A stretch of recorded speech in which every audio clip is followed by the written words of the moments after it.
صفن کأنہم بنیان مرصوص کی طرح سیسا پلائی ہوئی دیوار کی طرح صفیں باندھ کر جن بچوں نے، جن نوجوانوں نے جہاد کیا اور اپنے احتجاج کو پرامن طریقے سے ریکارڈ کرنے کے لیے ڈی چوک پہ گئے اور ایک کسی بھی نہ عمارت کو، کسی کے ایسٹ کو کوئی نقصان نہیں پہنچایا.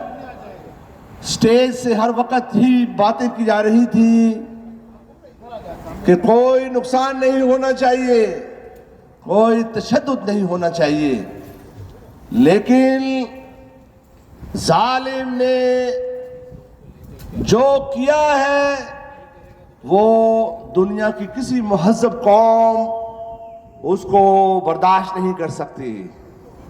اور ہم بھی کینیڈا کے وزیر اعظم جسٹن ٹروڈو سے یہ مطالبہ کرتے ہیں کہ وہ اپنے تمام ریسورسز کو استعمال کرے. ہمارے سے فریڈم آف سپیچ اور فریڈم آف موومنٹ کی جو آزادی سلب کی گئی ہے اور نہتے پروٹیسٹرز کے اوپر جس طرح سے وار کیا گیا ہے، ان کو گاجر مولی کی طرح سے کاٹ دیا گیا ہے اور ان کی لاشوں کو کسی کنٹینر میں ڈال کر سب کو اکٹھے کسی زمین میں گاڑ دیا گیا ہے، یہ ظلم کی انتہا ہے. ہم اس کے خلاف اکٹھے ہوئے ہیں. آپ کا آنا پوری قوم کو ریپرزینٹ کرتا ہے. ایک ایک شخص کا یہاں آنا یہ اس بات کی علامت ہے کہ آپ وہ لوگ ہیں جو زندہ دل ہیں، جو اس بات کا اقرار کرتے ہیں کہ ظالم کے سامنے ہمیں ڈٹ کر کھڑا ہونا ہے اور کلمہ حق کو بلند کرنا ہے.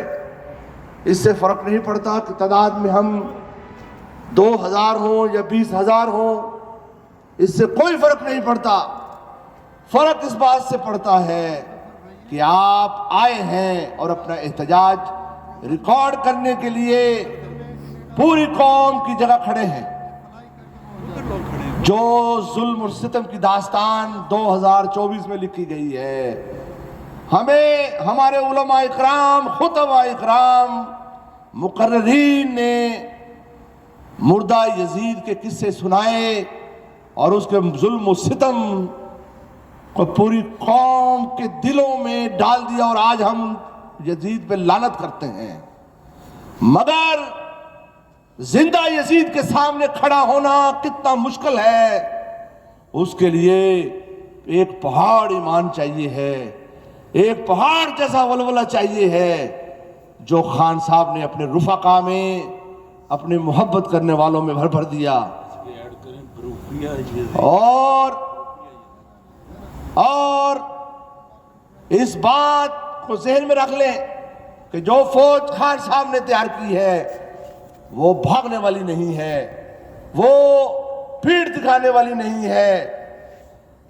وہ پھر دوبارہ ڈی چوک آئیں گے، وہ پھر دوبارہ اس قوم کے غاصبوں کو یہ بتائیں گے کہ تم ڈر گئے ہو، تم نے ڈر کے اپنا آخری وار کر لیا ہے. ابھی ہمارا پہلا وار تھا کہ تم نے اپنا آخری وار کر دیا. ابھی تو ہمیں تمہیں اپنے وہ وار دکھانے ہیں، وہ ولولہ دکھانا ہے کہ نہتے لوگ سنائپر سے کیسے جیتتے ہیں. 2024 میں اس بات کو لوگوں کو بتانا ہے کہ نہتے اور پرامن پروٹیسٹرز گولی والوں سے جیتتے کیسے ہیں.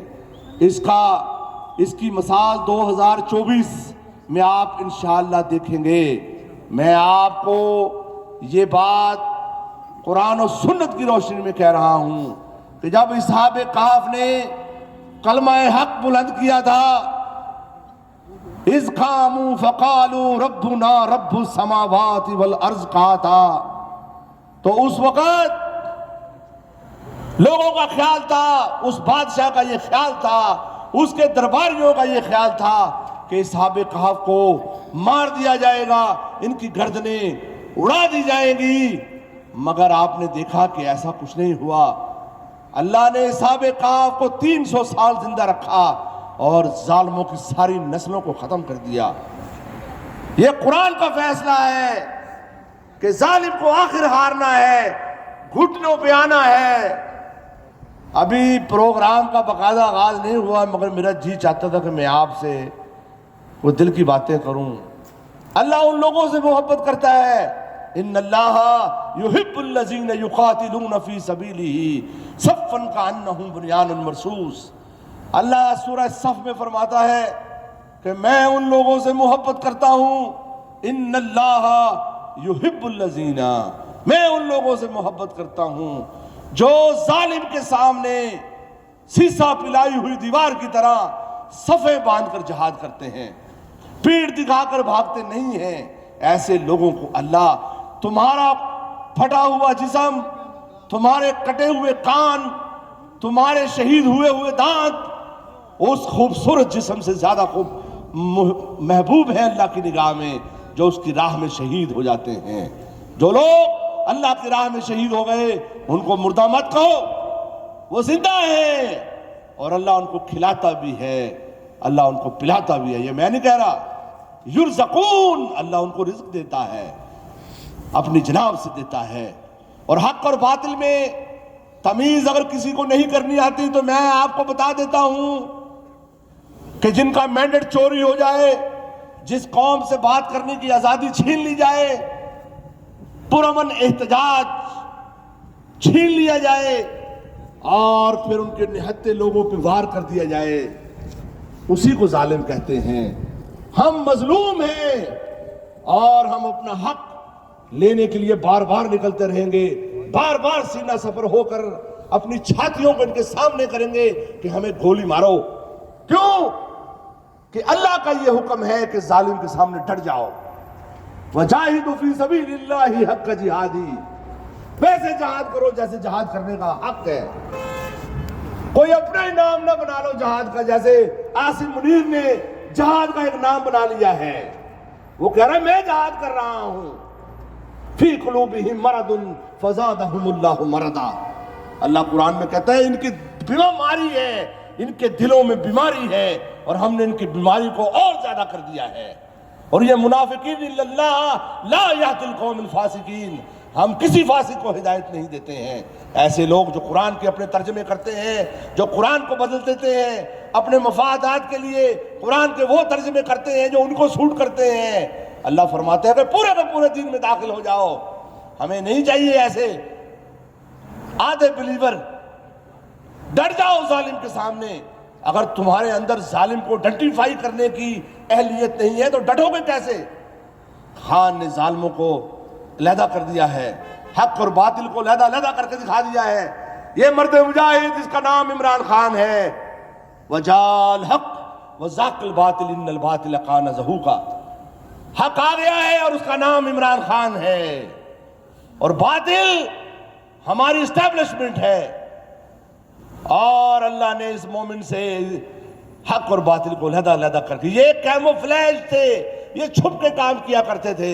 پہلے ہم کہتے تھے کہ یہ جو دہشت گردی ہے اس کے پیچھے وردی ہے، اب مت کہو یہ پیچھے وردی ہے، اب اس کے آگے وردی ہے۔ ہمیں کوئی ابہام نہیں ہے، ہمیں کوئی مغالطہ نہیں ہے، ہمیں کوئی شک اور شبہ نہیں ہے کہ یہ جو ڈی چوک پہ گولیاں چلائی گئی ہیں یہ کس نے چلائی ہیں؟ یہ ہماری آرمی نے چلائی ہیں، اور عاصم منیر کے حکم پہ چلائی گئی ہیں کہ واش دیز گائز۔ اور ہم ان کو یہ بتائیں گے کہ ہمارے سینے اور زیادہ تیار ہو گئے ہیں، ہمارے اندر اور ایک آگ بھڑک اٹھی ہے کہ نہتے نوجوان بچوں کو گاجر مولی کی طرح تم نے کاٹ دیا ہے۔ اتنے ظالم چوکیدار، تمہیں پالا ہم نے، ہمارے ٹیکسیز پہ پلنے والی یہ قوتیں عوام کو کھا گئی ہیں، ان کو شرم آنی چاہیے۔ ہمیں کوئی ابہام نہیں ہے۔ مجھے ایک دوست پوچھ رہے تھے ڈاکٹر صاحب اگر یہ نعرہ لگا دیا جائے کہ یہ جو دہشت گردی ہے اس کے پیچھے وردی ہے، یہ جو دہشت گردی ہے اس کے آگے وردی ہے، یہ جو دہشت گردی ہے اس کے آگے وردی ہے، یہ جو دہشت گردی ہے اس کے آگے وردی ہے، یہ جو دہشت گردی ہے اس کے آگے وردی ہے، یہ جو دہشت دہشت گردی ہے اس کے آگے وردی ہے عاصم منیر مرد آباد عاصم منیر مرد آباد عاصم منیر مرد آباد عاصم منیر مرد آباد. تو آج کے بعد نعرہ بدل دو اور یہ بولو کہ اس کی آگے وردی ہے، پیچھے نہیں ہے. یہ پیچھے پہلے تھے، خان صاحب نے ان کو گریبان سے پکڑ کے آگے لا کے کھڑا کر دیا ہے کہ آگے آؤ، آگے آؤ. چھپتے ہو تم، چھپ کے وار کرتے ہو، ہم تمہیں ننگا کر دیں گے، آگے لے کے آئیں گے. شرم کرو.